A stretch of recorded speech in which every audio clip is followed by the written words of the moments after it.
Sim, a gente só vai fazer uma apresentação rápida aqui, e aí... Tá bom. Boa tarde para todas e todos. Né? Estamos dando início ao nosso seminário aqui da Universidade Federal Rural de Pernambuco, né, no Departamento de Física. Hoje nós temos como convidado o professor Sebastião Pádua, né, da Universidade Federal de Minas Gerais. Né? E para falar, né, então, um pouco mais sobre o Sebastião, obviamente, vou chamar aqui o professor Ferraz para fazer uma breve introdução, né, sobre o professor Sebastião, e aí a gente dá início, então, ao seminário, ok?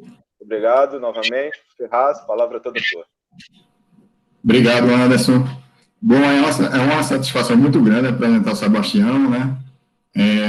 Eu lembro que eu fui fazer um pós-doc lá em Belo Horizonte, no Grupo Sebastião, e a ideia inicial era passar um ano, acabei ficando 5 anos e meio lá, porque realmente você aprende muito no Grupo Sebastião, e Belo Horizonte é uma cidade maravilhosa, né? Quem ainda não conhece, eu aconselho que vá lá visitar e aproveite e passe lá no Grupo Sebastião para aprender um pouquinho de física também. E vou falar um pouquinho sobre a história do Sebastião. Sebastião, se eu estiver errado, eu estou vendo seu WhatsApp aqui, tá? Mas se eu tiver alguma coisa errada, você me avisa, tá? Ele fez a graduação na USP de São Carlos, depois foi para Nova York, onde fez o mestrado e doutorado na State University de New York, at Sunnybrook. Aí depois fez um pós-doc na Sapienza, Universidade de Roma, no grupo do Francesco De Martini, e aí voltou, né, passou no concurso lá em Minas Gerais, e continuou com colaborações internacionais, né, passou um tempo na Universidade de Concepción, no Chile, no grupo de informação quântica, que é um grupo muito ativo e muito dinâmico, produz muito, né, e recentemente ele foi para Glasgow, passou final do ano passado, começo desse ano, né, como Honorary Senior Research Fellow da School of Physics and Astronomy da Universidade de Glasgow. É professor titular lá do Departamento de Física da UFMG, né, membro, pesquisador principal do INCT de Informação Quântica, e possui vários trabalhos fundamentais, né, na área de informação quântica e ótica quântica, né? Entre eles, dá para citar a transferência do espectro angular na conversão paramétrica descendente espontânea e a medida do comprimento de onda de de Broglie no bifóton também gerado na conversão paramétrica espontânea. Então, é um prazer ouvir o que o Sebastião está trabalhando agora, né? Ele vai falar para a gente sobre a fase topológica fracionária medida em fótons. Obrigado, Sebastião, por ter aceito o convite. A palavra é toda sua. Bom, obrigado ao Zé Ferraz, ao Anderson, a todos os organizadores do colóquio da Universidade Federal Rural de Pernambuco. É um prazer estar aqui entre amigos, né? Estou vendo aqui vários que eu conheço. E, bom, espero retornar aí rapidamente, né? Para Recife, presencialmente. Bom, agradeço as palavras do Zé Ferraz, e então vou começar a apresentação.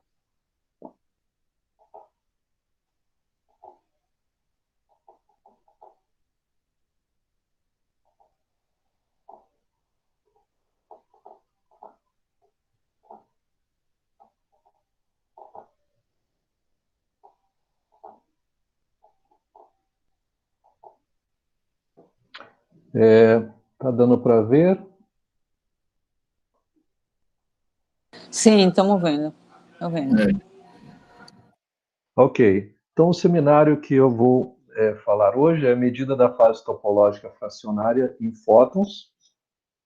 Esse trabalho foi feito em Belo Horizonte e eu sou, como o Zé Ferraz disse, sou parte do Instituto Nacional de Ciência, Tecnologia e Informação Quântica, e essas são agências que nos financiam, né? Financiam bolsas e deram suporte aos nossos trabalhos em alguma época. Bom, essas são as pessoas que fizeram o trabalho, né? São partes da tese do Arthur Matoso e do Rafael Ribeiro, tese de doutorado. Trabalharam nesses trabalhos que eu vou mostrar a Sotir Santos Lozano, que está de volta para o México, o Anderson Pimenta, que na época fazia um pós-doutorado, também trabalha no México, a Paula Machado, que está terminando o doutorado agora, o Breno Marques, que também colaborava com a gente, agora é professor na Federal do ABC, e esse trabalho foi proposto, foi ideia do Luiz Oxman, do Antônio Zelaquete Cury, que são especialistas nesse tema, nos propuseram o trabalho, e tivemos a colaboração também do Fábio Charim, da Universidade de Roma, que nos visitou na época.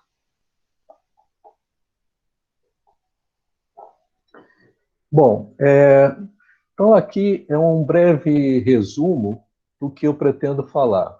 Eu vou começar falando sobre QDITs, como que você gera QDITs. Por exemplo, você pode usar átomos através da luz, fazer uma superposição de níveis de energia eletrônicos. Então, você tem um sistema de D níveis, uma generalização de qubits. A forma que nós geramos os qubits é mais ou menos simples, né? Nós temos um laser que passa por um cristal não linear, ele gera pares de fótons, através de um processo não linear, que eu vou falar.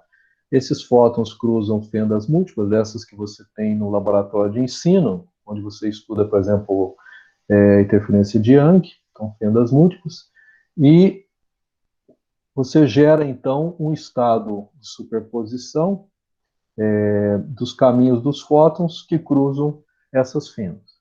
Você pode escrever esse estado dessa forma, né? Aqui está um estado de 2 fótons, também chamado de 2 qubits, porque tem D níveis, dado pelo número de fendas, e você pode escrever uma matriz com os coeficientes do estado. Essa matriz, se você faz uma evolução do estado, ela se transforma numa outra matriz, e se você fizer uma evolução cíclica, você pode mostrar que o estado transformado, os coeficientes do estado transformado, é igual a matriz dos coeficientes do estado inicial vezes uma fase, aí, gama.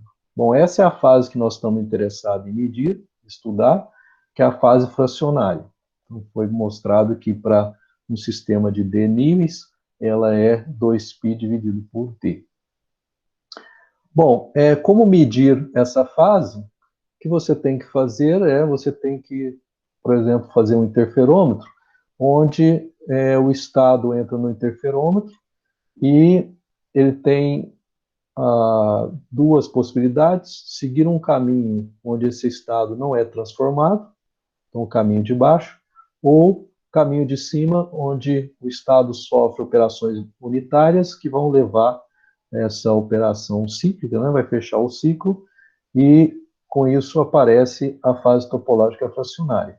Você interfere os dois e você detecta na saída do interferômetro. Bom, para você ver o padrão de interferência, você tem um parâmetro aqui, nesse caso aqui, você varia esse parâmetro, você vai ver uma oscilação, e aí o que você percebe é que quando há transformações unitárias que levam ao aparecimento da fase topológica são nulas, você vê uma oscilação, e quando você aplica as operações unitárias que fecham o ciclo, você vê o padrão de interferência deslocar, e com exatamente o valor da fase topológica. Então, é assim que nós medimos. Então, esse é um resumo do que eu pretendo mostrar, como que aparece a fase topológica, como que nós medimos, e os resultados experimentais. Então, esse é o roteiro, né? Primeiro eu vou falar da fonte de 2 fótons, né? Muitos de vocês já conhecem, os qubits, como que nós geramos com as fendas múltiplas, como que a fase topológica fracionária para 2 qubits aparece com a decomposição polar, como medir a fase topológica fracionária através de contagem de coincidência, com um par de fótons emaranhados, e um interferômetro longitudinal, como obter resultados melhores agora usando estados hiperemaranhados, onde você tem emaranhamento em 2 graus de liberdade diferentes, e o último resultado, que é preliminar, ainda não publicado, eu vou mostrar que essa fase ela é robusta quando o ruído é adicionado. Bom, então vamos começar com a fonte de 2 fótons. Vou marcar o tempo aqui, peço que vocês me avisem quando faltar 5 minutos. Bom, então vou começar com uma pequena revisão sobre a ótica não linear. Bom, a ótica não linear é uma área de sucesso, né? Com várias aplicações tecnológicas. E quando você tem um feixe de laser passando por um material, o que acontece nesse material é que, devido à intensidade da luz e propriedades do material, a polarização não tem mais um comportamento linear com o campo elétrico. Então, você faz uma expansão da polarização, em outros termos do campo elétrico, e você vê aparecer as suscetibilidades não lineares de ordem superior. Bom, eu vou tratar um exemplo aqui de um efeito de ótica não linear, que é a geração de segundo harmônico. Então, vamos supor que o campo incidente, campo elétrico, ele está polarizado numa direção. Para simplificar, eu vou escrevê-lo como A cosseno de ômega t. Substituindo esse campo elétrico na polarização até o termo de segunda ordem, eu vejo que a polarização vai ser proporcional a uma função que oscila com a frequência ômega, que é a mesma do campo incidente, mas, após usar relações trigonométricas, eu vejo aparecer aqui um termo que oscila com o dobro da frequência. Bom, então, isso significa que, quando você tem um feixe incidente no material, a polarização atua como uma fonte de campos, uma fonte não linear, campos cuja frequência é igual a incidente, e aparece um outro campo com o dobro da frequência. Em termos quânticos, nós podemos falar que 2 fótons do feixe incidente ele é convertido em um fóton com o dobro da frequência. Então, aqui tem um desenho onde você vê a conversão de um laser no infravermelho próximo, 800 nanômetros, num feixe no violeta em 400 nanômetros. Bom, de certa forma, a nossa fonte de luz é o oposto a isso, né? A conversão paramétrica descendente espontânea. Ela é uma fonte de luz que gera pares de fótons correlacionados, e ela também é produto desse segundo termo na expansão da polarização. Então, ela ocorre em meios dielétricos, onde a suscetibilidade não linear Q2 é diferente de zero. Então, na conversão paramétrica descendente, o que acontece é que você passa um feixe de luz, normalmente no violeta, por um cristal, você tem uma probabilidade pequena de gerar pares de fótons com frequência menor, né, cuja soma dá a frequência do laser. Então, normalmente chamamos de signal e Hydra, ou sinal e complementar, e o feixe pump de bombeamento. Bom, nesse processo você tem conservação do momento linear, então a soma dos vetores de onda dos fótons signo e Hydra é igual ao vetor de onda do pump, então tem conservação de momento, e também conservação de energia. Então a soma das frequências dos fótons signo e Hydra é igual ao do laser. Bom, então, na prática, se você tirar uma foto aqui, bloquear o laser e tirar uma foto logo atrás do cristal, o que você vai ver são cones de luz centrados na direção do laser, com cores diferentes. E, devido à conservação de momento, os pares de fótons são gerados de tal forma que, se você detecta um fóton mais à esquerda, o par dele é detectado mais à direita. Se você detecta um fóton para baixo aqui, próximo do azul, o par vai ser detectado mais para cima, próximo do vermelho. Então, conservação de energia e momento. Bom, uma outra coisa interessante desses pares de fótons, que chamamos de fótons gêmeos, é que eles são gerados quase simultaneamente. Isso faz com que a gente possa detectá-los em coincidência. Isso significa que a gente tem dois detectores de fótons únicos. Então, o fóton é detectado aqui, há uma conversão em impulsos eletrônicos, né, impulsos de voltagem. Se a sua eletrônica abre uma certa janela temporal, onde você vai receber esses pulsos eletrônicos, se chegam dois simultaneamente, você diz que tem uma coincidência. Quase simultaneamente, porque está dentro da resolução temporal da sua eletrônica, no nosso caso, 10 nanosegundos. Então, nós podemos selecionar os pares de fótons usando a detecção em coincidência, uma seleção temporal.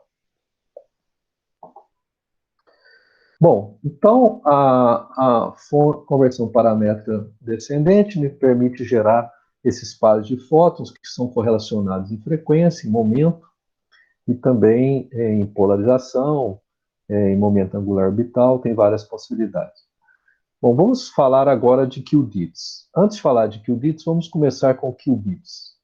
Bom, qubits são sistemas de 2 níveis, onde você pode usar propriedades de sistemas físicos, diferentes propriedades de sistemas físicos, e codificar cada um dos vetores da base, né, 0 e 1, como se fosse uma generalização dos bits clássicos.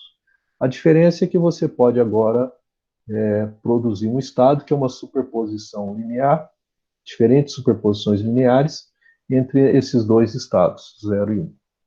Então, por exemplo, pode ser o spin, como nesse trabalho aqui de 2005, né? Spins eletrônicos em pontos quânticos semicondutor. Bom, com a luz, o que nós fazemos é usar graus de liberdade que você pode ser representado como um sistema de 2 níveis. Por exemplo, a polarização. Então, aqui eu tenho um exemplo de uma fonte de luz que ela gera qubits em polarização.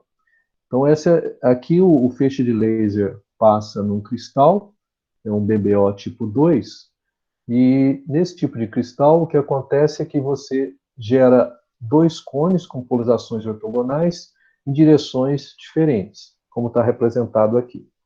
Então, vamos supor que o cone de cima tem polarização vertical e o cone de baixo tem polarização horizontal.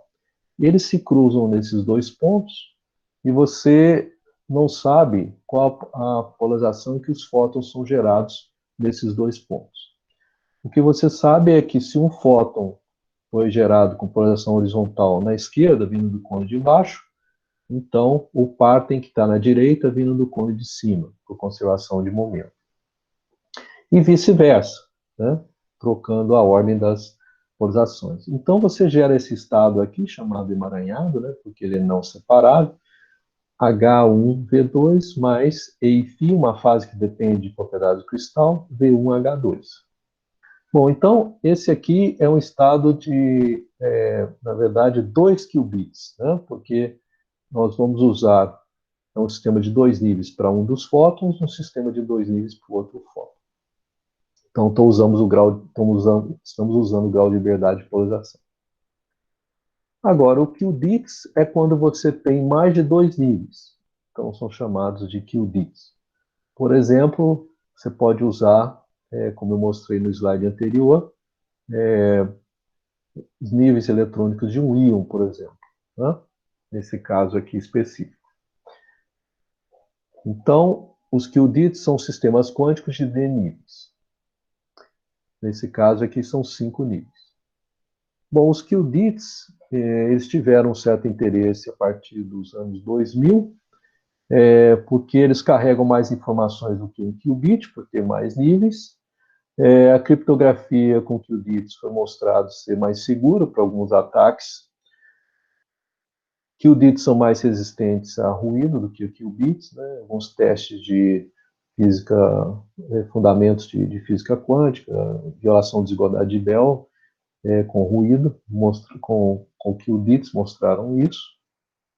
E aqui eu dou um exemplo de um trabalho que saiu agora em julho, né, que é uma proposta de usar qubits para a construção de um computador quântico.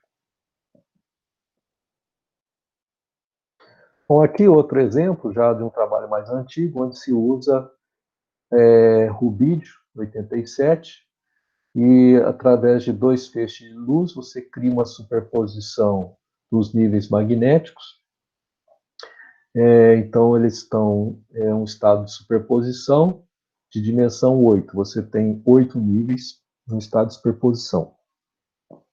Então, esse é um trabalho de 2006, usando o isótopo rubídio 87. Com fótons, você pode usar alguns graus de liberdade, né, que permite que você prepare esses estados de um número de níveis maior que 2. Então, momento angular orbital, tempo, momento linear e polarização, quando você usa mais de 2 fótons, ou mais de um fóton. Ok. Aqui um exemplo, né, de uma aplicação, um trabalho de 2017, onde você gera qubits num chip. Então, estados emaranhados de dimensões mais altas, e mostra também o controle coerente. Então, tem aqui um laser pulsado, passa por uma fibra, tem um microanel aqui, e eles geram, então, esses estados emaranhados, signal e hydra, em tempo, e aqui é a parte de detecção em coincidência com contadores de fótons únicos. Então, certamente com aplicação em comunicação quântica. Bom, como eu já adiantei, a nossa fonte de qubits, ela é muito simples, né? Você tem aqui o laser passa no cristal, você gera pares de fótons. Nós usamos essas fendas no caminho dos fótons, essas fendas dos cursos de laboratório, de graduação, fendas múltiplas, e quando você focaliza o laser no plano dessas fendas, nós mostramos nesse trabalho teórico e trabalhos anteriores que você aumenta a correlação espacial dos fótons e, devido à conservação do momento transversal, esses fótons sempre vão cruzar fendas opostas nas duas fendas múltiplas. Bom, como eles são gerados aleatoriamente, os pares eles têm essa correlação entre eles, mas onde cada par é gerado é aleatório, né? Estão dentro daqueles cones. Então, quando você posiciona essas fendas, o que você vê é que os pares de fótons eles podem podem ser transmitidos, né, por fendas opostas, como esquematizado aqui com essas cores. Agora eu posso nomear, né, cada uma das fendas usando aqui um rótulo, né, que é comum em spin, né, 3 meios, meio, menos 3 meios. Então, se um fóton passa pela fenda de cima, o par vai passar pela fenda de baixo, passa pela segunda, o par passa pela terceira, e assim por diante. Então, com isso, você é capaz de gerar, por exemplo, esse estado aqui de 2 Q-quarks para 4 fendas, ou seja, significa que o fóton foi transmitido signal, o S vai ser o signal pela fenda mais meio, o hydra vai ser transmitido pela fenda menos meio, né? Os dois vermelhos aqui. Ou menos meio, menos 3 meio, mais 3 meio, mais 3 meios, menos 3 meio. Tá? E aqui você tem uma fase que depende da distância entre o cristal e as fendas. Bom, esse é um resultado antigo, 2005, onde nós verificamos que realmente isso ocorre. Se você coloca, por exemplo, atrás das fendas os dois detectores, com uma fenda bem estreita, e você alinha um detector, o detector aqui, por exemplo, o signal, na fenda mais embaixo, que está em azul aqui, e com o detector hydra, você começa a varrer uma das fendas de cima para baixo.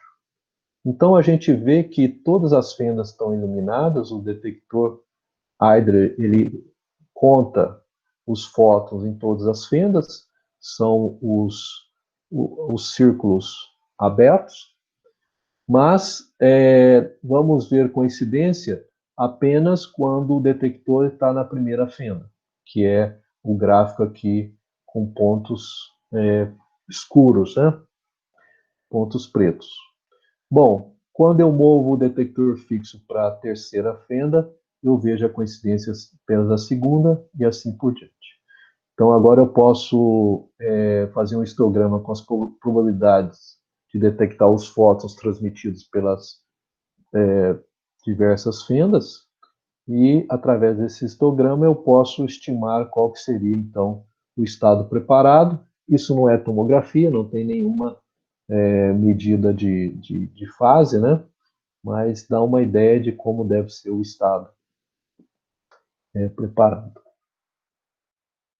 Bom, então, nós vimos como que é a nossa fonte, como que a gente gera qubits, o que são esses qubits, estados de dimensão D, e agora nós entramos na proposta que começou em 2011, do Antônio Zelachetti e Louis Oxman, esse trabalho de 2011, Physics Review Letters, onde eles descobriram que uma fase que aparece nos qubits, a chamada fase topológica fracionária. Em 2013, então, nós nos juntamos e fizemos um trabalho teórico, onde a gente propôs um interferômetro para medir essa fase topológica, que é o que eu vou discutir aqui. Então, primeiro vamos ver como que essa fase topológica ela aparece. Então, vamos supor que eu tenho a fonte, então, de 2 fótons, ele cruza 2 fendas, e eu preparo, após as fendas, um estado de 2 qubits, né? 2 qubits de dimensão 3. Bom, se ele está no estado emaranhado, pode não ser, mas se ele está no estado emaranhado, esse estado vai ser escrito dessa forma aqui. Significa que o fóton signal cruza a fenda 1, enquanto o Hydra cruza a fenda 3. Ou cruza 2, enquanto o Hydra cruza a fenda 2. O signal cruza 3, enquanto o Hydra cruza 1. Né? Então, seguindo essa notação comum aqui da física quântica, onde ms significa a fenda por onde o fóton foi transmitido. Bom, esse estado, em geral, ele é escrito dessa forma, né? Então, esse é um caso particular, o estado emaranhado, mas, em geral, é escrito dessa forma. E os coeficientes eu posso escrever numa forma matricial. Então, alfa 1, alfa 2, alfa 3 e assim por diante. No caso do estado maximamente emaranhado, vejam que só esses que têm cores aqui, esses coeficientes, que vão ser diferentes de zero. Né? No caso, 1 sub raiz de 3. Então, o alfa 3, o alfa 2 e o alfa 3,1.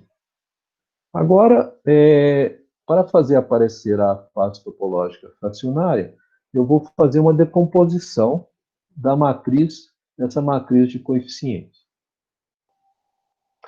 Então, novamente, aqui agora é um caso geral, né? Eu tenho D fendas. E eu vou organizar os coeficientes numa matriz alfa, como eu mostrei antes, no caso 3, que admite o que se chama decomposição polar.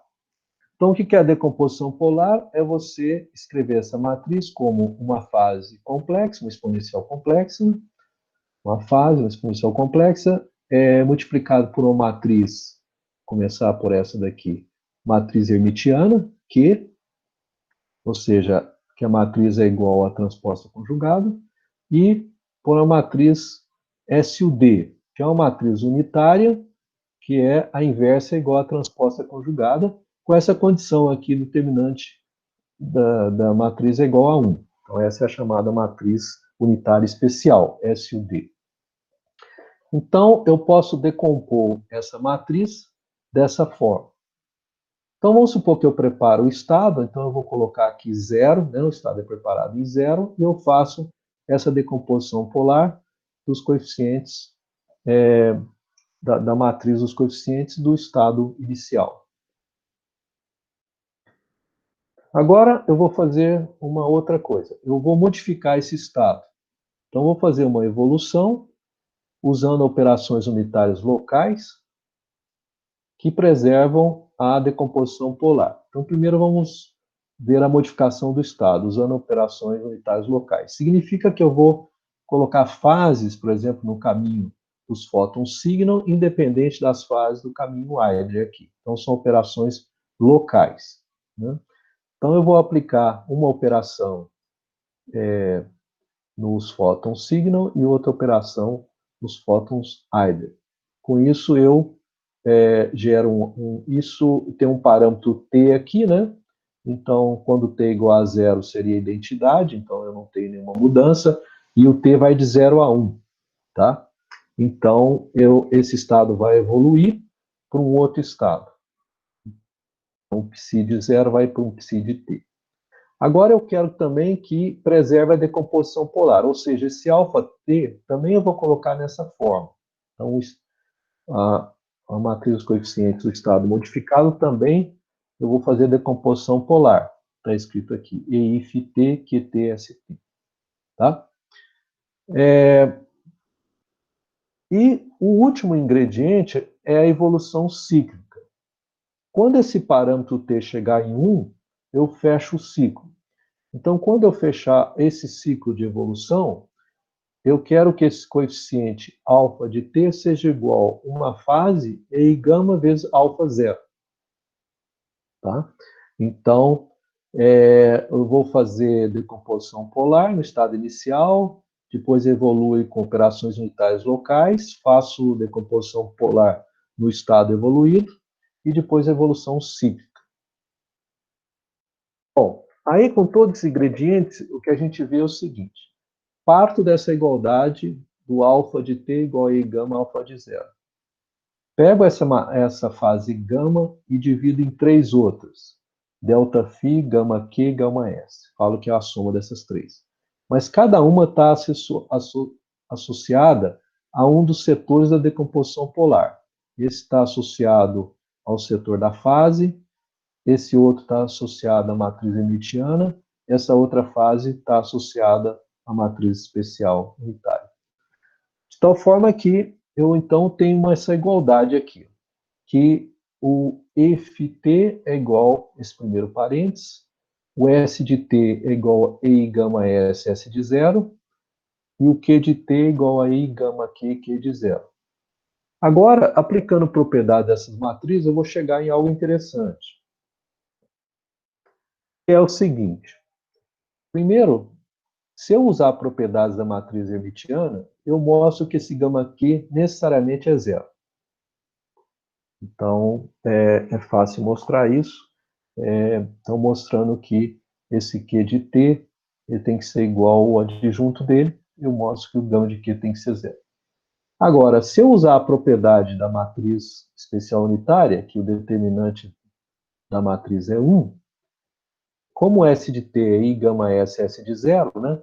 Então, está em vermelho aqui, o que está em vermelho aqui. O determinante da fase vezes S é zero, é igual a 1, né?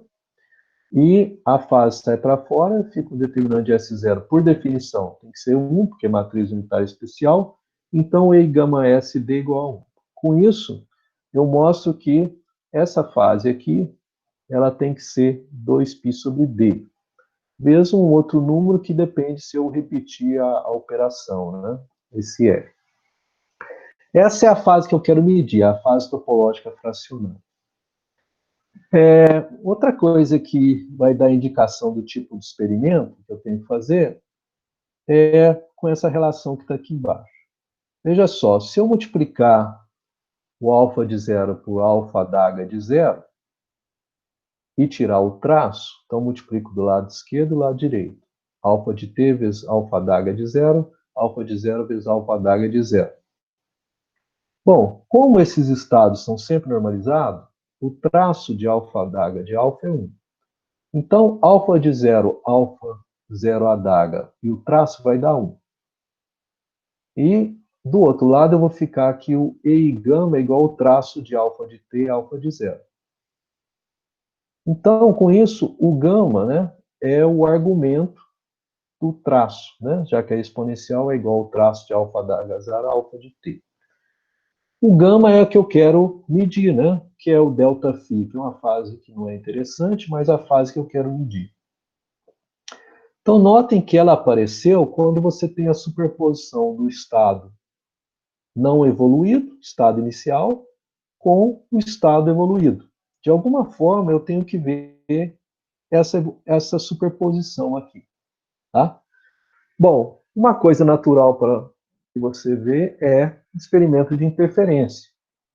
Então, é aqueles desenhos que eu mostrei no começo. Se você tiver o estado, entrar no interferômetro, você separa o estado em duas partes. Uma parte vai por esse caminho aqui, que não sofre operações unitárias que vão fazer aparecer a fase topológica. Se ele vai por esse caminho, aí você aplica as operações unitárias que fazem aparecer a fase topológica e você vê a interferência, onde vai aparecer a superposição do estado não evoluído com o estado evoluído. Esse parâmetro aqui é um parâmetro que eu coloco no interferômetro só para ver o padrão de interferência. Então, por exemplo, eu poderia deslocar esse espelho para ver a oscilação. Ou poderia colocar uma placa de vidro e girar, né? Então é esse parâmetro. Mas o importante é que, quando eu fizer isso, olhar o padrão de interferência e eu modificar o parâmetro das operações unitárias de 0 a 1, eu vou ver o deslocamento do padrão de interferência e esse deslocamento vai dar a fase topológica fracionária. Tá? Então, está aqui as contagens na saída de detectores, é a norma do αt mais α0, sobre raiz de 2, ao quadrado. Isso dá 1 mais a parte real do traço do alfa da H0, αt, que é igual a 1 mais V o módulo desse traço. Vezes cosseno de delta φ, gama, aparece o argumento desse traço. Bom, é interessante que essa expressão da visibilidade é muito importante, porque quando eu fechar o ciclo, a diferença entre o αt e o α0 vai ser uma fase I gama. Com isso, o módulo vai dar 1. Né? O módulo vai dar 1. Então, eu começo com o padrão de interferência com a visibilidade. Quando fecho o ciclo, esse padrão ele volta a ter a mesma visibilidade do início. Então, se ele começar com 1, ele vai terminar com 1 quando fecha o ciclo. Com o deslocamento, que é o que eu vou medir.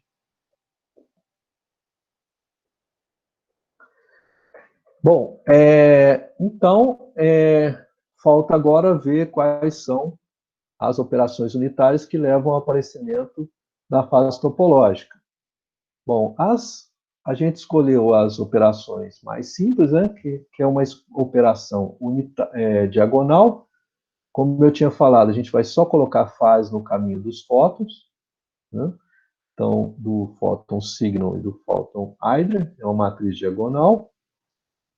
E com uma condição que a gente vai impor, que a soma dessas fases deveriam ser zero, né? E assim eu tenho a operação SUD, mas no nosso caso, como a gente usa o SLM para colocar essas fases, não dá para ser zero, porque não tem como colocar,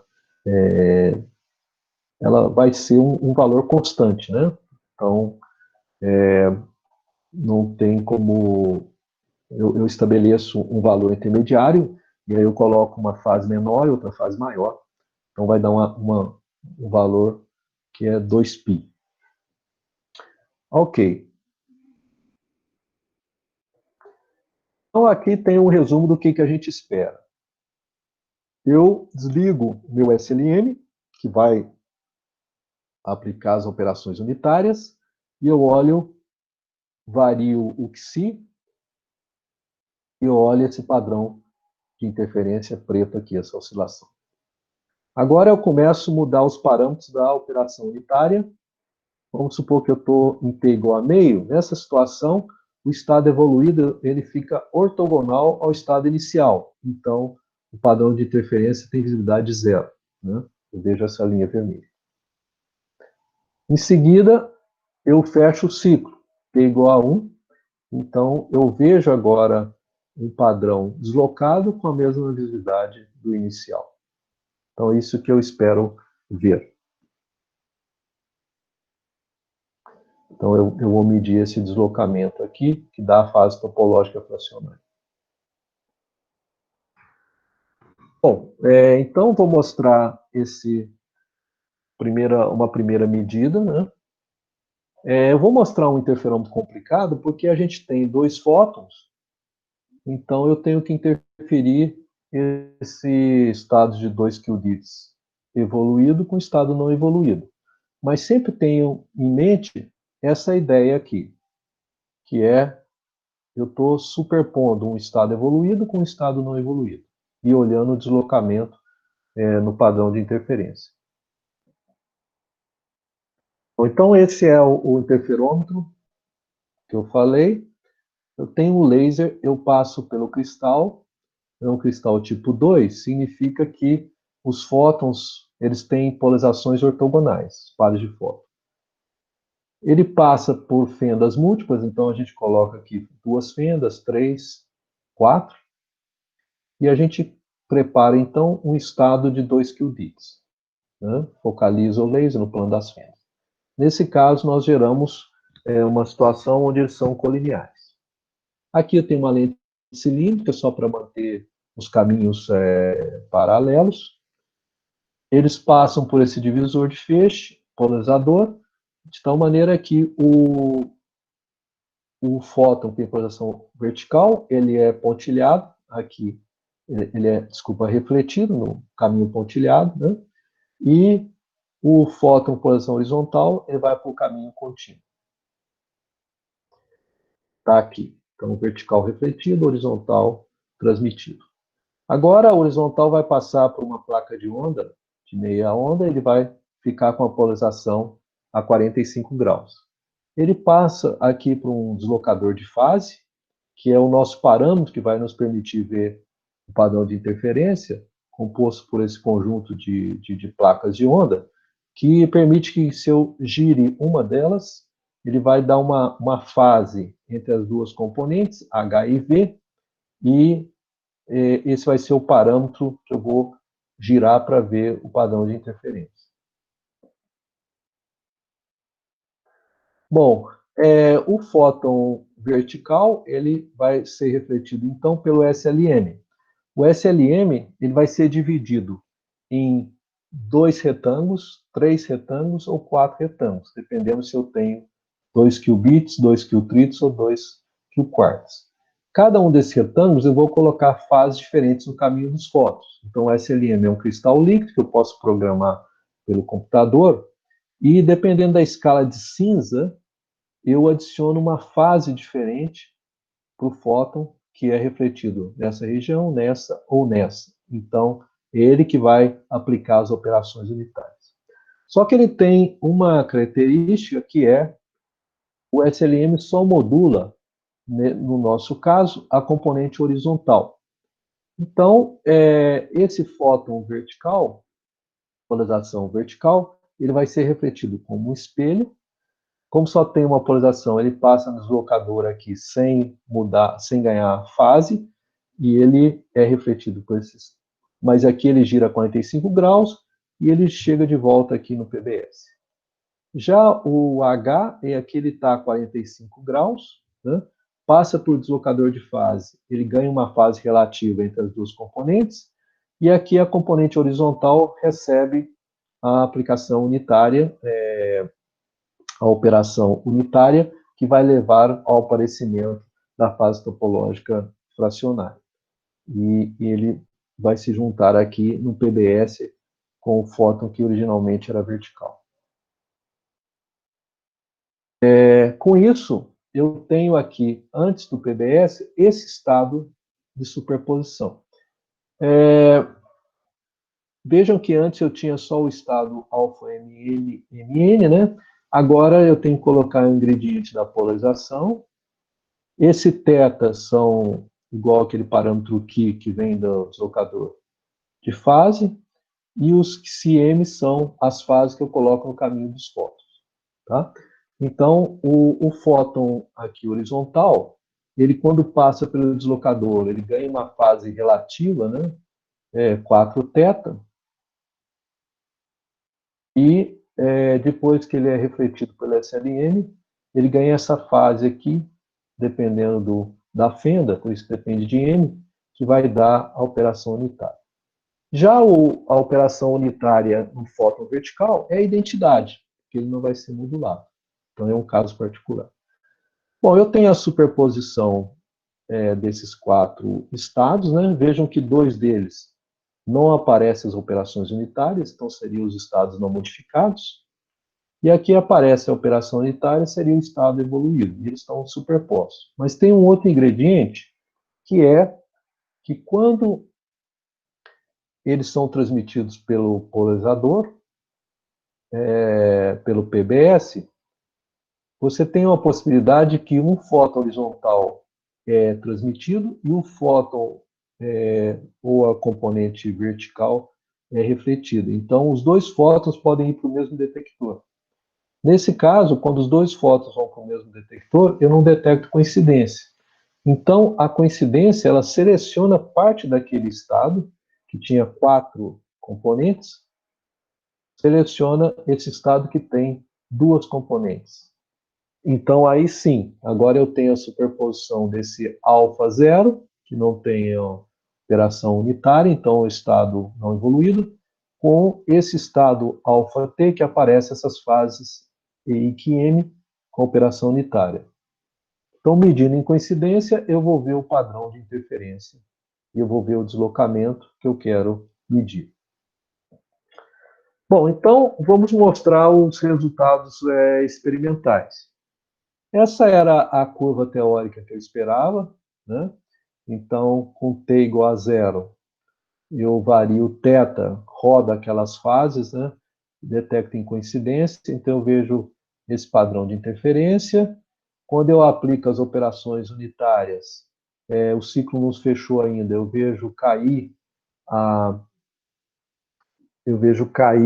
visibilidade, né? Então, com esse padrão em vermelho aqui, t igual a meio, né? Ele não vai completamente a 0, porque aqui eu estou usando o estado que não é ideal, que foi preparado. E agora, quando eu fecho o ciclo, aí eu vejo a curva, azul, que é deslocado do que eu quero medir. Então, no caso de 2 quiltrits, eu esperava que a fase topológica fosse 120 graus, a gente mediu 126, mais ou menos 3. Notem que a visibilidade é bem ruim, né? E o sinal ruído também. Isso se deve ao interferômetro grande que nós usamos, o acoplamento entre os modos não é muito bom para a gente ver o padrão de interferência. Bom, aqui no caso de 2 qubits, né, esperaria 180 graus, e aqui no caso de 2 qquarts, né, dimensão 4, esperaria 90 graus, a gente vê 94. Então, o deslocamento está seguindo o esperado, embora a visibilidade seja baixa dos padrões medidos. Aqui tem a fase topológica medida em termos da dimensão do qubit, e a gente vê uma boa... desculpa. Mudou sozinho os slides aqui. A gente vê uma boa concordância entre teoria e experimento. Bom, então nós fizemos uma outra montagem, que nós obtivemos resultados melhores, que foi agora usando uma fonte hiperemaranhada. Então, nós medimos a fase topológica fracionária com uma fonte hiperemaranhada. Então, esse trabalho foi publicado em 2019. Bom, uma fonte hiperemaranhada significa que nós vamos ter emaranhamento em 2 graus, de liberdade diferentes. Nesse caso, 2 graus de liberdade. Nós vamos agora gerar os fótons, além de emaranhados no caminho, né, 2 qubits emaranhados em caminho, os fótons vão estar emaranhados em polarização. Para isso, nós usamos essa fonte com 2 cristais, né? Essa é uma fonte que foi publicada aqui nesse trabalho do Paul Cute. E a ideia é que você tem dois cristais juntos que têm o eixo óptico ortogonal.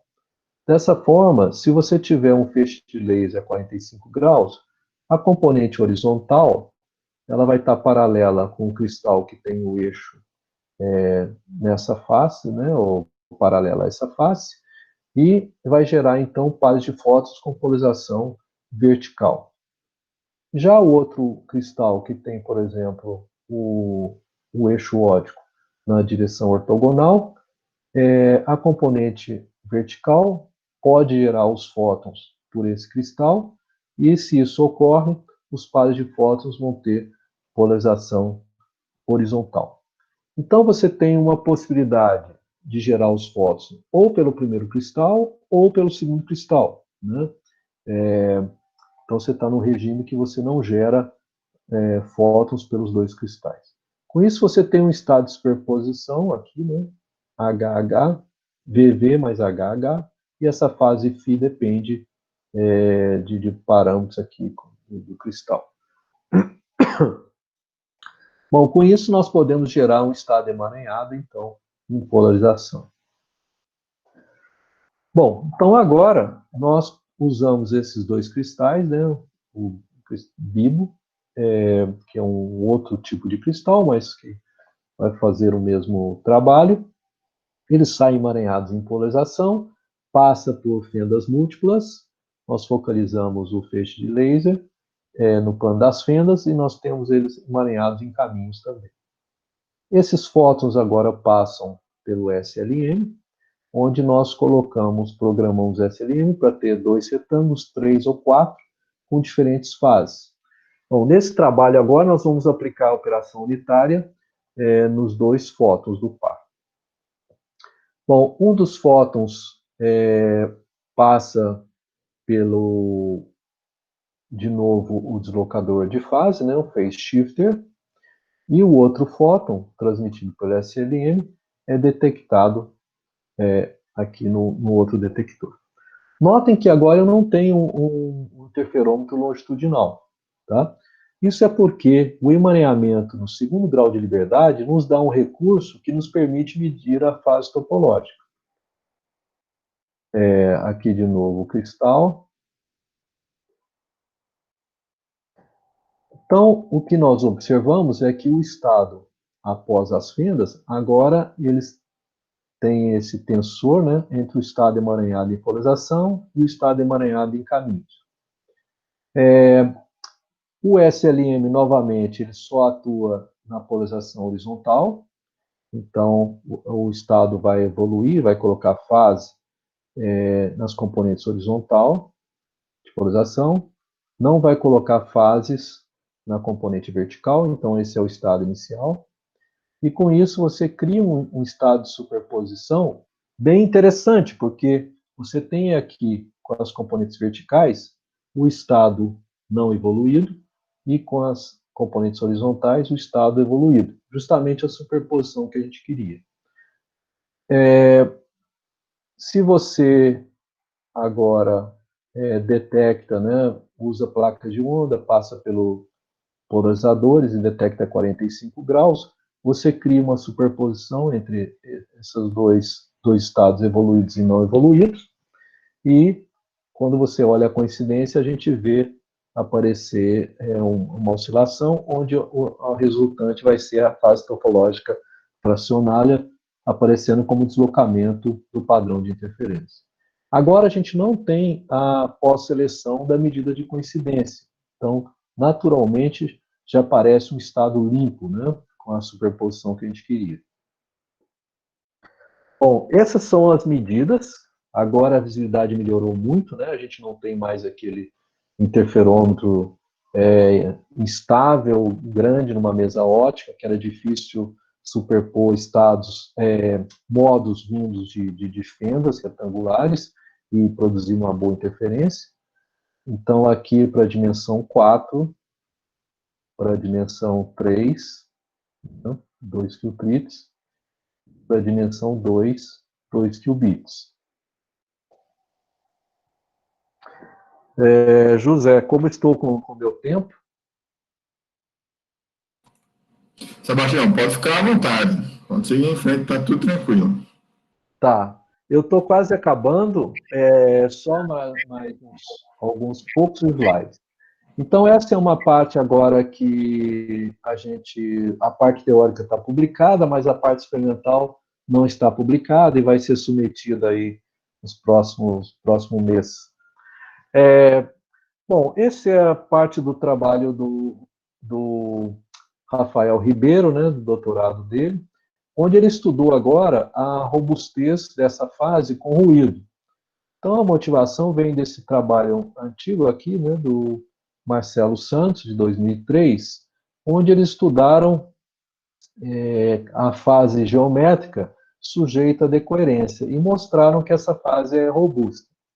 Bom, então, nós decidimos fazer esse experimento e verificar se isso acontecia também com a fase topológica. Tem esse outro trabalho aqui, teórico também, que foi feito depois pelo Antônio Zelaquete Cury, com um grupo da Argentina e do Oxford. Bom, eu vou mostrar aqui primeiro, como que foi feita a teoria, né? Então, nesse trabalho de 2019, então, a teoria foi feita não exatamente como nós medimos, não como medimos, né? Mas vai dar ideia para vocês. De novo, se resume a esse desenho aqui. Você tem o estado, nós vamos separar em dois caminhos. Aqui o estado ele não evoluído pelas operações unitárias que geram a fase topológica fracionária, e aqui é o estado evoluído, só que agora ele vai passar por dois SLMs que vão aplicar operações diferentes. Um deles vai aplicar a operação unitária, que leva à fase topológica fracionária, e o segundo, ele vai adicionar ruído. Nesse caso, um ruído especial chamado ruído de defasagem, só afeta as coerências.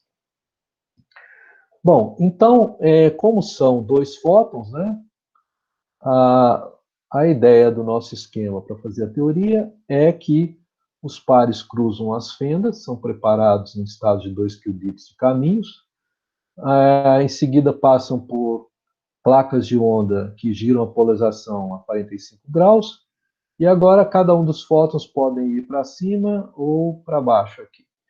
Então, a componente vertical ele é refletido, ou a componente horizontal é transmitida. Então, eu tenho uma superposição de duas possibilidades, né? Dois estados. Se ele for por esse caminho, ele não vai ter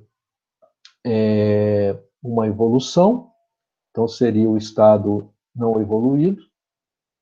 E aqui você vai só mexer com o PZT, o espelho, para dar aquele parâmetro Ki, né, ou parâmetro θ, né? E se ele é refletido, ele vai passar por um SLM vermelho, que vai aparecer a operação, vai aplicar a operação unitária, que leva à fase topológica, e vai passar por um outro SLM que vai adicionar um ruído. A mesma coisa com o outro fóton. De tal maneira que quando eles saem aqui, eu tenho um estado de 2 qubits, né, superpostos, e eles se encontram aqui num BS comum, polarizador comum. Eu detecto aqui a 45 graus, e usando essa pós-seleção de coincidência, eu vou ver, então, o padrão de interferência oscilando, né? E quando eu vou de 0 até 1, na minha operação unitária, eu vou ver o deslocamento, medir a fase topológica, fracionária, e eu quero saber se essa fase se mantém da mesma forma quando eu adiciono ruído. Então, essa é a ideia. Bom, eu não tenho tempo, né? Eu vou só mostrar a conclusão desse artigo teórico. Quando você olha a taxa de coincidência para a dimensão 2, o que você vê é o seguinte: quando o estado, você ainda não aplicou as operações unitárias que levam à fase topológica fracionária, eu olho o padrão de interferência, eu vejo, como tem ruído, que a visibilidade caiu. Esse P é um parâmetro que vai dar a quantidade de ruído em relação à identidade. Então, eu vejo uma oscilação, mas com a visibilidade baixa. Quando eu fecho o ciclo, né? Então, eu aplico as operações unitárias e fecho o ciclo, o que eu vejo é que o padrão ele é deslocado, a fase topológica está lá, né, a fase prevista, embora a visibilidade seja baixa. No caso de dimensão d igual a 3, o comportamento é similar, né? Eu vejo que a visibilidade ela cai, mas a fase topológica está presente. Notem que aqui no caso de qubits eu tenho menos 1 mais P. Então, quando P é igual a 1, essa visibilidade vai para zero, né? Mas no caso de qubits, isso não acontece. Conforme eu vou aumentando a dimensão, a visibilidade não vai para zero. Bom, aqui é o esquema que a gente escolheu, um esquema mais simples, onde esse ruído em relação à identidade, ele aqui está relacionado com os operadores de Krauss que a gente utilizou para calcular o ruído. Então, eles estão igualmente, o peso é igual para os operadores de Krauss em relação à identidade, né? Os operadores de Krauss eles vão permitir que a gente calcule a evolução do operador densidade, que define o estado com ruído. Agora a gente tem que mudar a nossa teoria, tem que usar agora operador de densidade, não podemos usar mais estados puros porque a gente tem ruído. Bom, então aqui estão os resultados. Primeiro, essas curvas com visibilidade alta é quando não tem ruído.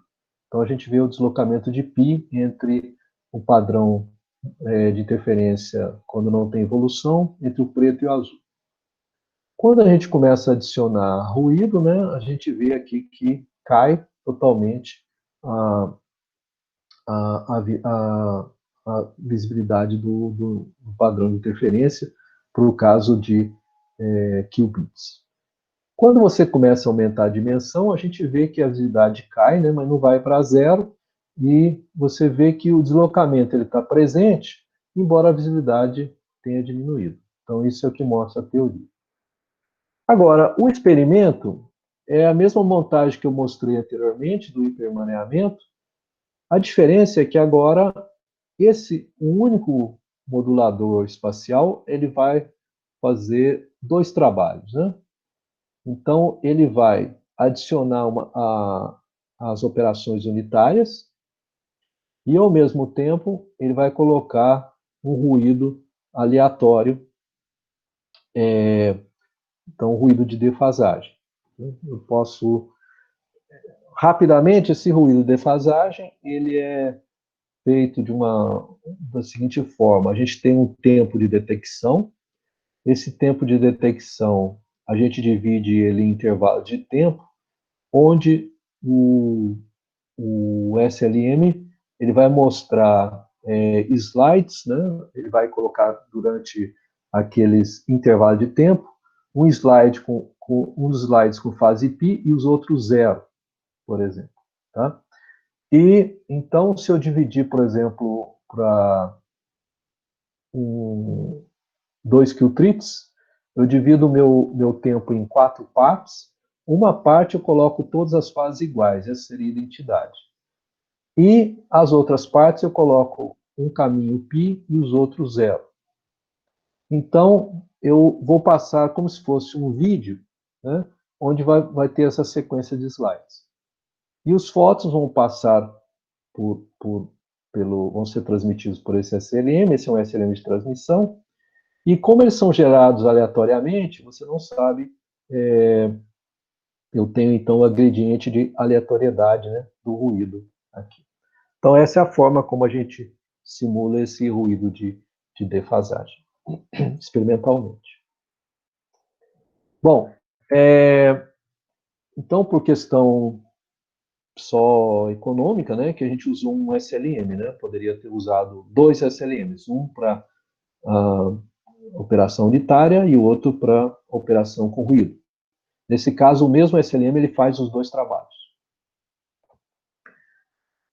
Ok. Então, aqui são os resultados. Quando a gente não tem ruído, para 2 qubits, nós vemos primeiro o padrão de interferência sem evolução, aqui o padrão de interferência deslocado, com gama 180 graus, ou aproximadamente 180 graus. Depois eu vou aumentando o ruído, vocês veem que vai caindo a visibilidade, né? Até chegar naquela situação que a gente já previa para 2 qubits, que a visibilidade vai para zero, né? E eu tenho uma medida aqui que não faz muito sentido, né? As outras em torno de 180 graus, como previsto. Um outro exemplo aqui, para 2 quarts, então esperava 90 graus, está em torno de 90 graus. Para zero, deslocamento aqui, para zero, 0% e 100%, como previsto, você ainda consegue ver, e agora dá para medir em torno de 90 graus. Bom, aqui são a previsão da visibilidade normalizada, né? Eu normalizo para maior visibilidade, sem ruído. Então, eu vejo aqui como é que a visibilidade decai, né? Para qubits, para qtrits e para qquarts, né? Mostrando aqui que conforme se aumenta a dimensão, a interferência não vai para, a visibilidade não vai para zero, né? Isso no caso que não tem evolução unitária, só ruído, e agora quando fechou o ciclo, né? T igual. Bom, então, desculpa, eu fui muito corrido agora no final, mas concluindo, o que a gente fez foi um interferômetro para medir a fase topológica fracionária através de contagem de coincidência, de fase de fótons. Os fótons, eles são preparados no estágio 2 qubits na variável de caminho, usando essas fendas múltiplas. E a polarização ela foi muito importante como um grau de liberdade auxiliar, porque ela permite que a gente aplique essas operações unitárias condicionalmente, né? Então, vocês viram que a componente horizontal eu aplico, a componente vertical não. E a medida de coincidência também é importante porque ela permite fazer uma pós-seleção. Então, nós medimos a fase topológica fracionária para o estádio 2 qubits, com apenas uma operação local em um deles, nós obtivemos o resultado esperado, embora com a visibilidade baixa.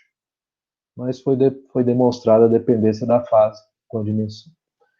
Já usando o hipermareamento, né, nós encontramos algo bem interessante. Ele é um bom recurso, ter emaranhamento no outro grau de liberdade. Aí você consegue fazer a medida sem a necessidade do interferômetro, que é a única coisa que a gente precisa é criar uma superposição entre o estado evoluído e não evoluído para medir esse deslocamento de fase. Não é necessário pós-seleção e o sinal ruído é muito melhor. E esse resultado preliminar, onde mostra a robustez da fase topológica, que já era previsto teoricamente, já publicado, e agora com resultados preliminares experimentados. Então, era isso que eu queria falar para vocês.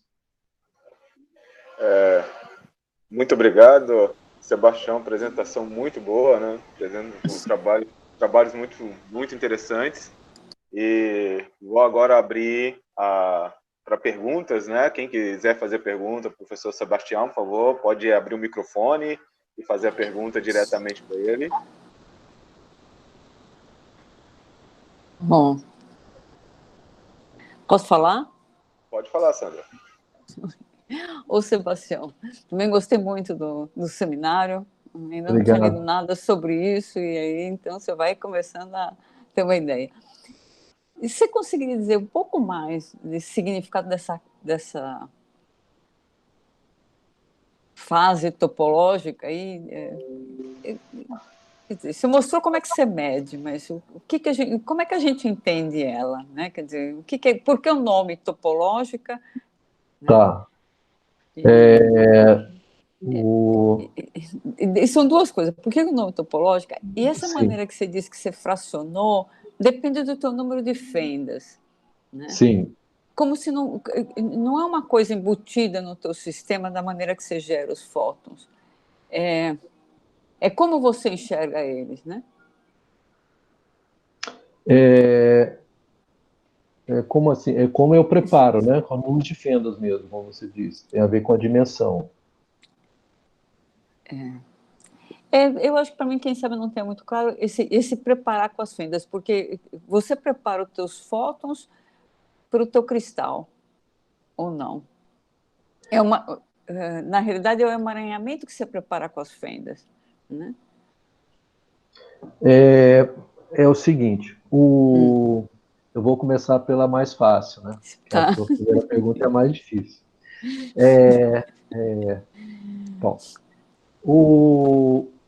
quem vai determinar o emaranhamento é o perfil espacial do laser. E também está relacionado com a separação entre as fendas. Então, basicamente, o que eu preciso é que o perfil espacial do laser seja bem estreito para que ele tem que ser mais estreito que a separação das fendas. É isso. Então, com isso, eu garanto que quando um fóton passa por uma fenda, o par vai passar pela fenda oposta, na outra fenda múltipla, e não por outra próxima. Então, tem que estar uma correlação espacial bem definida. Isso vai determinar o emaranhamento. Agora, a dimensão é determinada pelo número de fendas, né? Bom, então, eu poderia usar outro grau de liberdade para fazer experimento. Eu poderia, por exemplo, os artigos teóricos que o Zelaquete escreveu com outro grupo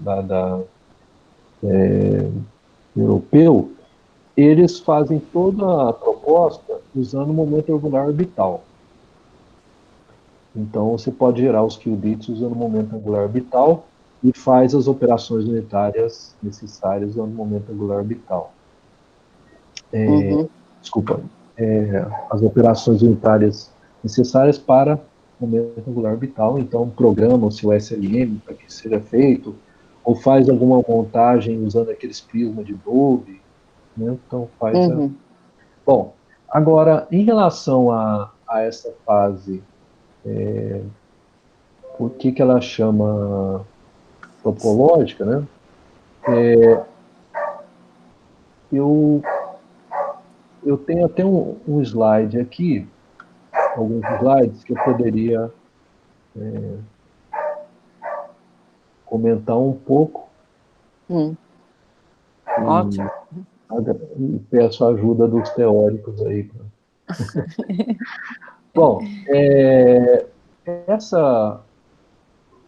a fase topológica, essa específica que a gente está estudando, ela é chamada de topológica por causa de um comportamento do espaço dos estados. Então, e tem a ver com a conexidade. Bom, então, vamos supor que você tenha aqui um espaço onde você tem pontos, né? Seria um ponto em X, um outro ponto em Y, e você tem uma função que leva um caminho de um ponto a outro. Tá? Então, agora, se você fizer transformações dessa função e ela continuar sobre esse mesmo espaço, já estão definidos, nesse caso, uma esfera, então você diz que esse espaço é simplesmente conexo. Outra forma de ver é essa forma aqui, onde você tem um círculo que faz um caminho, então eu faço x e y igual, né? Então, ele sai de um ponto e volta no mesmo ponto. E agora eu vou estreitando esse círculo.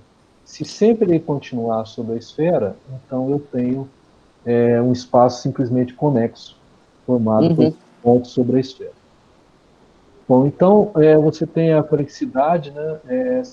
condição aqui, ele é conectado por caminhos, e todo caminho entre dois pontos pode ser continuamente transformado, continuando dentro do espaço, em qualquer outro caminho, preservando os pontos em questão.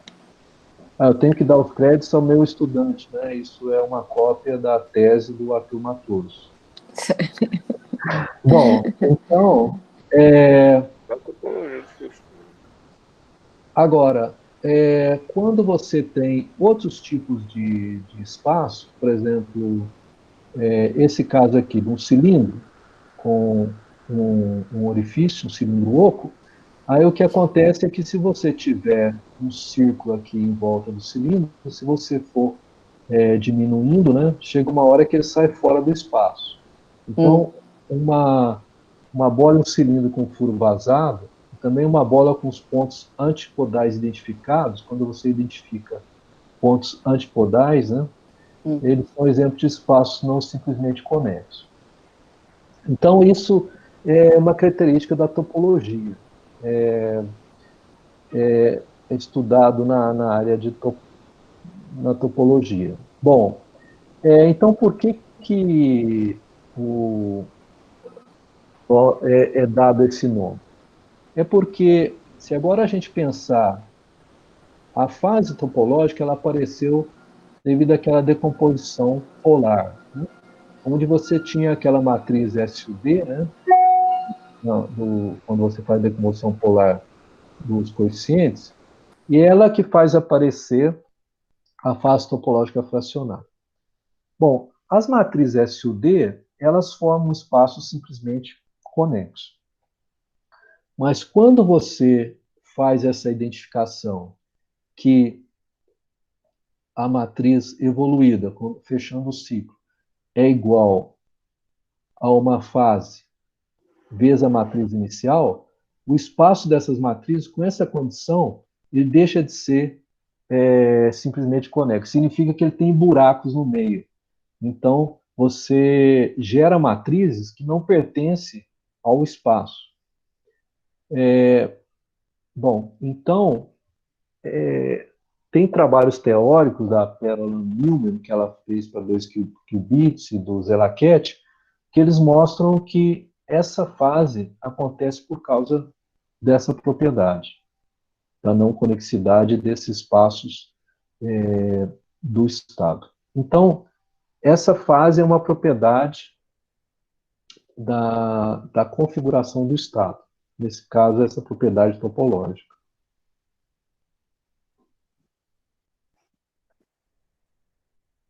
Mas essa pergunta... Não, eu acho que já esclareceu bastante. Não quer dizer que eu entendi, né? Mas já esclareceu bastante. Então, tem a ver com a topologia do espaço de estado lá dos qubits, quando você impõe essa condição do estado evoluído. Tá. Tem que haver um pouco como é que você resolveu decompor, né, o teu sistema, em que espaço que você resolveu trabalhar, né? Essa tua decomposição leva a você poder definir uma fase nesse teu espaço.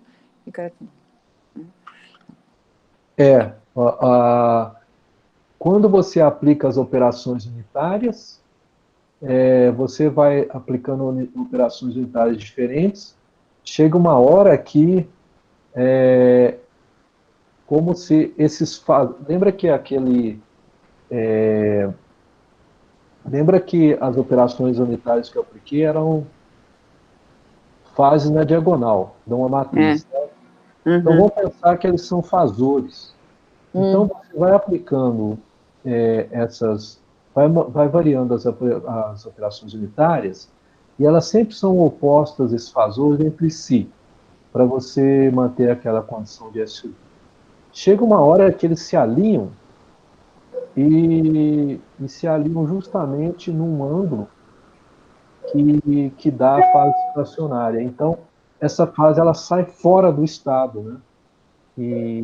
Então você tem essas várias fases sendo aplicadas nos caminhos, mas chega uma hora que como que elas se alinham e sai e fatoriza essa fase topológica. É assim como eu vejo, de forma um pouco qualitativa.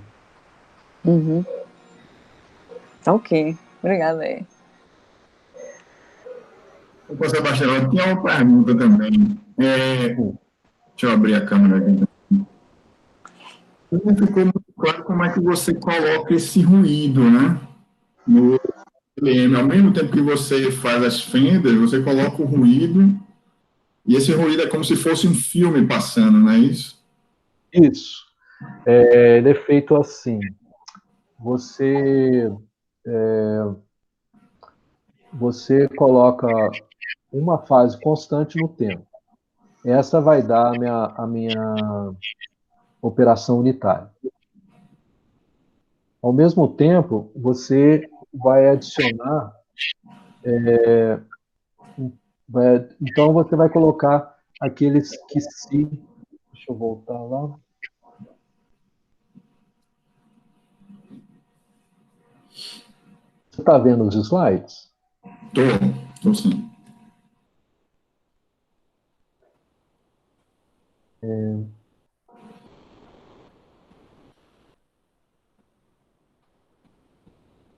Então, aqui, nós colocamos fases nos caminhos dos fótons. Essas fases são diferentes, né? E com essa soma aqui tem que dar zero. Então, tem uma forma da gente descobrir quais que são as fases que vão dar as operações unitárias necessárias. Bom, elas são fixas, então tem uma fase em cada caminho. Agora, além disso, a gente coloca em alguns dos caminhos, vamos supor, onda tripla. 2 dos caminhos eu coloco a fase 0 e um deles eu coloco a fase π. Adicionado a essas outras fases. Agora, eu monto com isso um slide fixo durante um certo tempo. Então, vamos supor que eu meço em 32 segundos.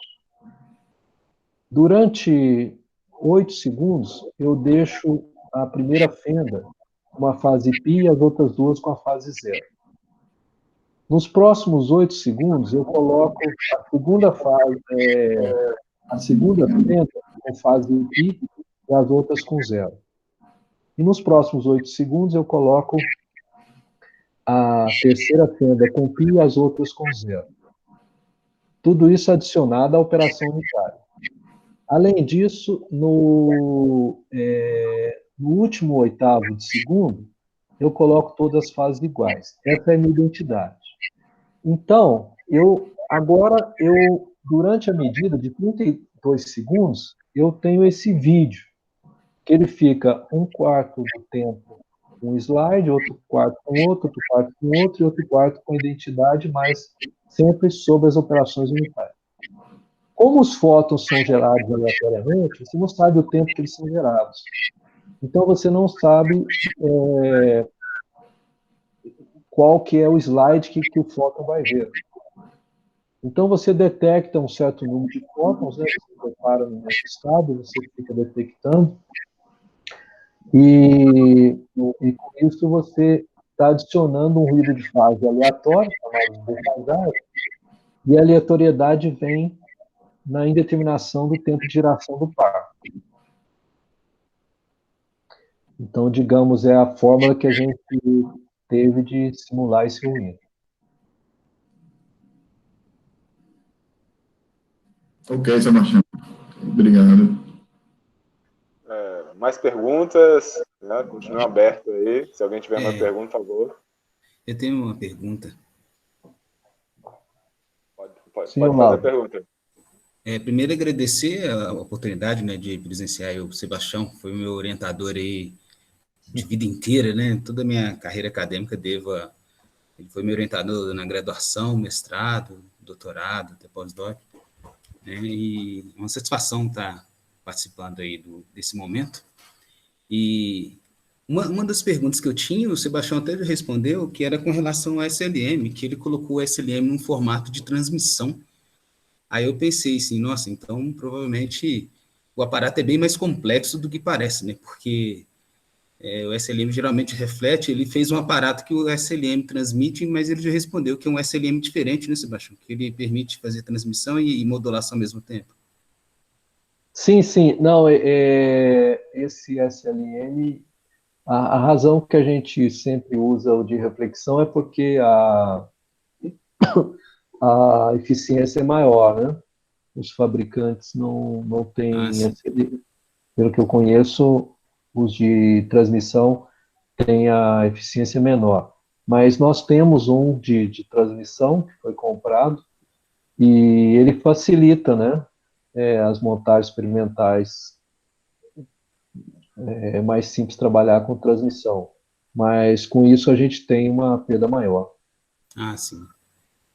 E uma última pergunta é com relação à aplicação da medida dessa fase topológica, é possível, por exemplo, colocar em um dos braços, na hora da geração do estado, colocar, por exemplo, material orgânico e fazer um controle dessa fase para verificar ou tirar alguma informação, né? Semelhante àquele artigo que o Ivanildo publicou, que num braço é o branco, no outro a porfirina, no caso que ele colocou, e ele fazia medida das fases, né? No caso era um artigo teórico na época.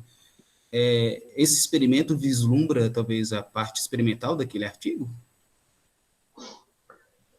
Lá era absorção, né? Absorção de qubits. Bom, não pensei nisso, né? Acho interessante. Seria um estudo da Talvez, absorção. talvez E, seria num braço o branco e no outro braço todo esse aparato, né? Talvez, sim, né? sim, Para fazer o controle. Não sei, é uma ideia sim, que eu tive aqui agora, assim. sim. Uma aplicação que é sempre mencionada na questão da robustez é que você poderia fazer portas lógicas, né? Então, essa, essas fases topológicas, ela tem até propostas de uso em computação quântica. Então, em sistemas físicos mais robustos, o interessante dela é que, como a gente viu que ela robusta em relação ao ruído. Então, se você fizer uma porta lógica, inclusive a gente viu que você pode fazer até portas condicionais, né? Uma porta de fase, uma porta quântica, uma porta quântica de fase. Como ela é robusta ao ruído, então, em princípio, ela teria um certo interesse para uma aplicação, né? Então, você teria aqui um instrumento que ele é razoavelmente brindado, né, a decoerência. Então, enquanto você está vendo a oscilação, ela está presente, né? E outra coisa interessante é que para sistemas de dimensões maiores, a coerência ela é preservada, né? Quer dizer, ela não vai para zero, como no caso dos qubits, como a gente viu, né? É isso, então. Não, Obrigado, Sebastião. não preservada, mas ela diminui lentamente, mais lento do que para o caso de qubits. Obrigado. Mais Nada. perguntas? Opa, desculpa. Mais alguma pergunta? Deixa aberto aí. Bom, então, se nós não temos mais perguntas, vou agradecer novamente o professor Sebastião, agradecer pelo tempo, né? Ferraz, quer falar alguma coisa aí para despedida? Não, só agradecer mais uma vez ao Sebastião pelo excelente seminário. Obrigado, Sebastião. Obrigado por ter aceito. Obrigado, foi um prazer. Espero ver vocês o Em mais breve. rápido que possa, né?